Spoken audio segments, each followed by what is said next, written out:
皆さん、こんにちは。好奇心 TV です。今回の動画は、2023年2月4日に撃墜された中国の気球に関しての考察を深めたいと思います。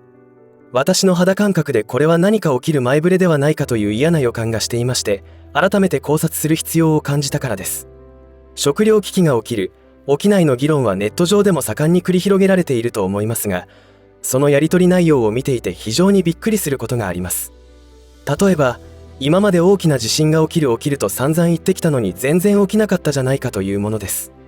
でもこういうことを言う人は、地震が起きると言われたから食料備蓄をしたかというとしていないような気がします。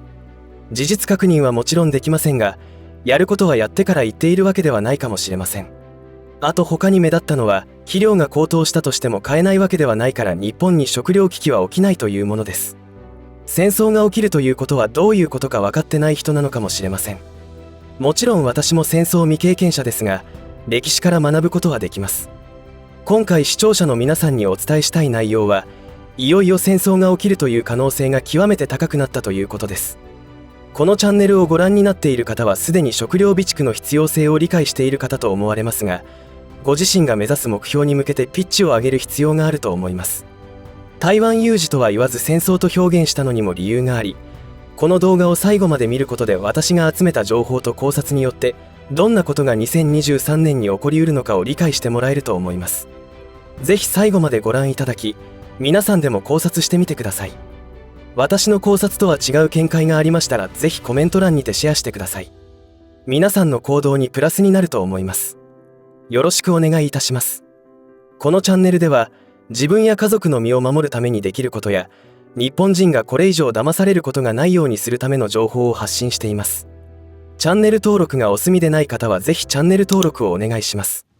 さて、2023年2月4日に起きたアメリカ軍による中国気球撃墜の話題がこの動画作成時でもマスコミを賑やかしていますが、皆さんはどのように報道を見ているでしょうか。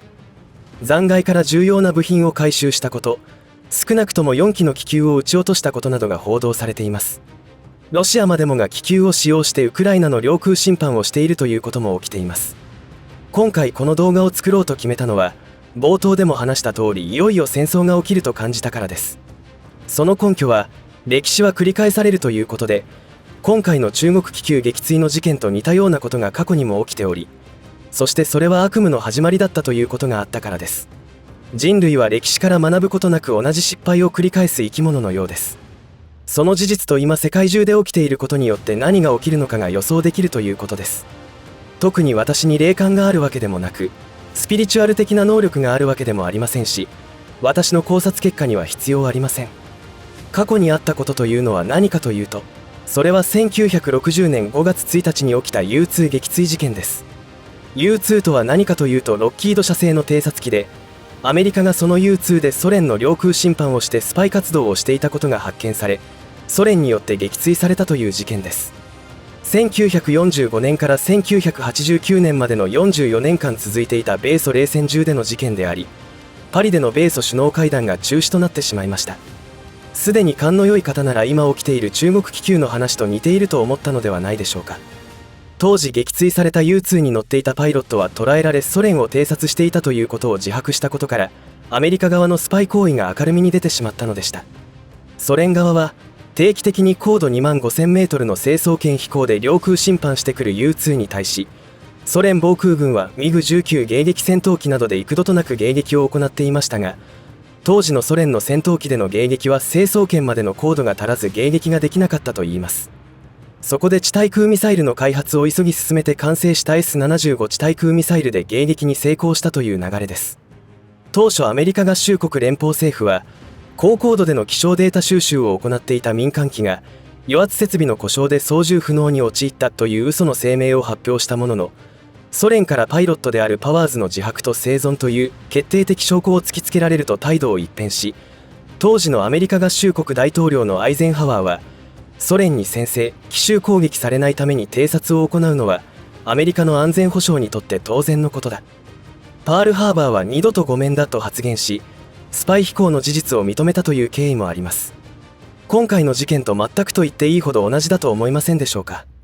米中冷戦時に中国の気球がアメリカの領空を侵犯しスパイ行為をしていたところを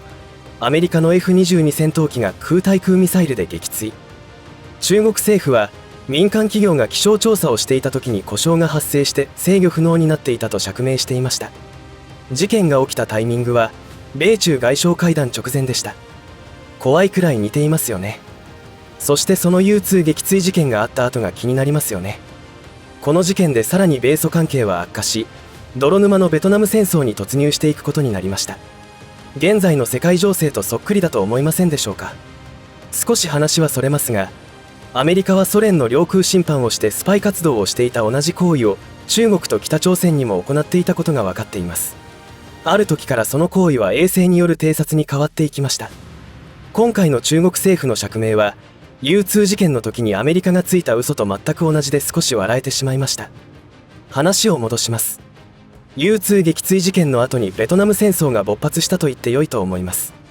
ベトナム戦争は宣戦布告なしで始まった戦争ということで開戦時期については諸説ありますが、この U2 事件以降米ソの代理戦争として激しさを増していったのです。それが現代で言えば台湾有事となるのかもしれません。その台湾で嫌な動きも出てきています。台湾の島である馬祖島の海底ケーブルが切断され本島との連絡が遮断されたというのです。この島は中国が自分たちの国土であるということを主張していますが、実効支配しているのは台湾です。台湾よりも中国大陸の方が近いため、台湾侵攻の際は狙われる場所であることは想定されている島です。この事件は台湾侵攻の準備であることは容易に想像できますね。さらに日本にとっても危機的状況が出てきています。それはイランとイスラエルとの関係悪化です。イランはロシア側についており、イスラエルはアメリカ側となっていて、またもや米ソの代理戦争になるかもしれないという様相を呈してきました。今回は過去の米ソ冷戦とは違い、アメリカと EU、日本とアメリカの覇権を面白く思っていない国々、分かりやすく言うとアメリカを嫌いな国々が連合を組み仕掛けてくるシナリオが見えてきているということです。つまり第3次世界大戦の勃発ということです。私が注目したいのは、日本に住む私たちの安全がどうなるかということです。私には本当に一番起きてほしくない事態が目の前に迫ってきていると感じています。まず、台湾有事で心配されるシーレーン。間違いなく中東からの石油などのエネルギーは手に入らなくなります。敵国日本のタンカー、商船は全て撃沈されるでしょう。天然ガスもロシア経由のものは入らなくなります。最悪の状況では、太平洋には敵潜水艦がうようよいるでしょうから、仮にアメリカからの食料補給があったとしても敵国は見逃すはずがありません。考えただけでも恐ろしいことが起きる確率が高くなってきています。次から次へといろいろな試練が私たちを襲うことになるのですが、アメリカ建国以降に起きた紛争、戦争の原因はアメリカによるところが大きいと思います。最近も暴露されてしまいましたが、去年ドイツとロシアを結ぶノルドストリーム2の爆破事件の犯人はアメリカだったというのです。ほぼ実行犯と言っていい立場の機関からの暴露ですから、今後どう展開していくかですね。それが原因でドイツ国民が寒さに凍えることになったのですから、アメリカは挙げたらキリがないほど世界を混乱させてきています。なので敵は多いわけで、その怒りが今臨界点に達しており、ロシア、中国、イラン、南米、アフリカの国々が牙を向いてくる展開が見えてきました。今年は真剣に日本もただでは済まない状況に追い込まれます。世界は覇権を狙う中国、ロシア、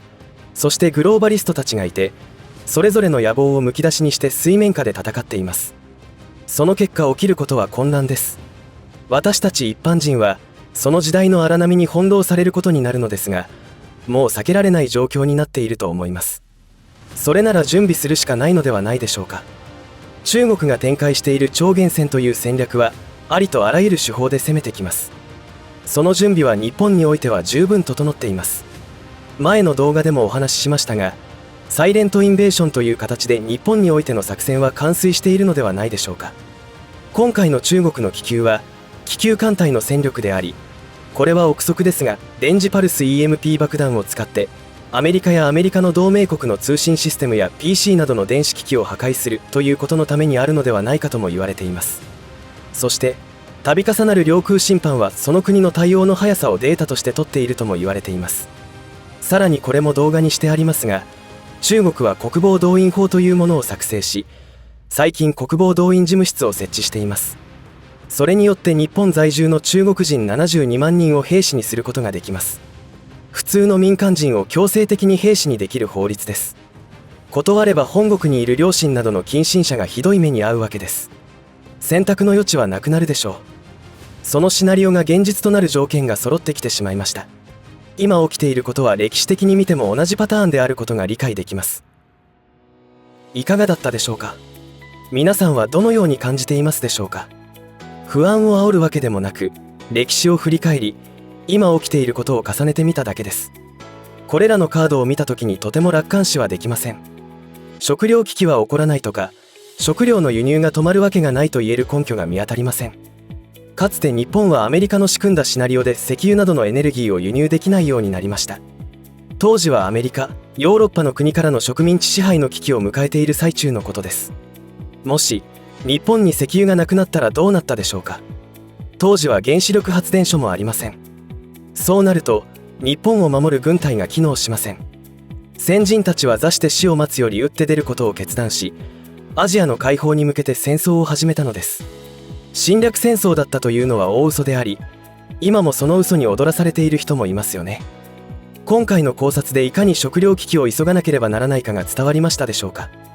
この動画を作るにあたり、自分が感じていることの裏付けを調べていくうちに緊張感が走りました。